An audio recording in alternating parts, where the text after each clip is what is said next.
Judge rules would-be Reagan assassin John Hinckley can move out of his mother's house, Norfolk, Virginia. The man who tried to assassinate President Ronald Reagan can move out of his mother's house in Virginia and live on his own, a federal judge ruled Friday. U.S. District Court Judge Paul L. Friedman granted John Hinckley Jr. the largest measure of freedom he's had since shooting and wounding Reagan and 3 others outside a Washington hotel in 1981. Hinckley was confined for decades to St. Elizabeth's Hospital in the nation's capital. Starting in 2006, he began to make trips to visit his mother, who is now in her 90s and lives in a gated community in Williamsburg. He moved in with her in 2016. The judge wrote Friday that the 63-year-old Hinckley can now live within 75 miles of that city as long as Hinckley's doctors give their approval on the location. Hinckley still must live under a long list of conditions. They include meeting at least twice a month with a social worker, a psychiatrist and a therapist. He can't own a gun or consume alcohol or drugs. He's also barred from contacting his victims' families or traveling anywhere where there are former or current U.S. presidents, vice presidents and members of Congress. He must carry a GPS-enabled cell phone when he's away from home. Friedman, who is a judge in the District of Columbia, wrote that a forensic psychologist and a forensic psychiatrist supported the changes to the conditions of Hinckley's release.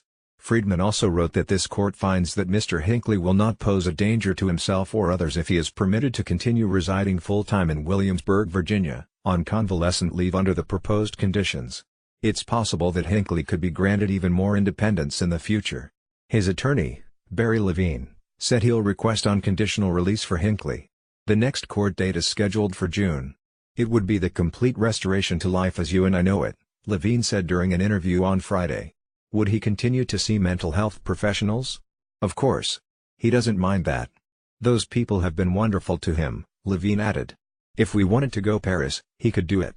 He could do whatever you could do, Levine added. His compliance with the court over the many years has been unfailingly flawless. And if people knew him, they would like him. Hinckley was 25 when he shot Reagan in March 1981. The shooting also paralyzed Press Secretary James Brady and injured 2 others. Hinckley was suffering from acute psychosis and major depression and had become obsessed with the actress Jodie Foster. When jurors found him not guilty by reason of insanity, they said he needed treatment, not a lifetime in confinement. At court hearings in recent years, doctors have testified that Hinckley's psychosis and major depression have been in remission for decades and that, while he still has a narcissistic personality disorder, its effects have diminished. The home of Hinckley's mother is on the 13th hole of a golf course.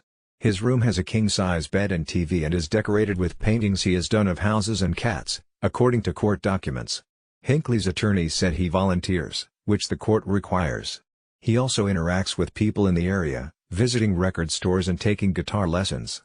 In 2015, Cabot Wade, a musician who gave Hinckley guitar lessons, said he never felt Hinckley was violent or dangerous. Nevertheless, he said then that nobody will touch him with a 10-foot pole.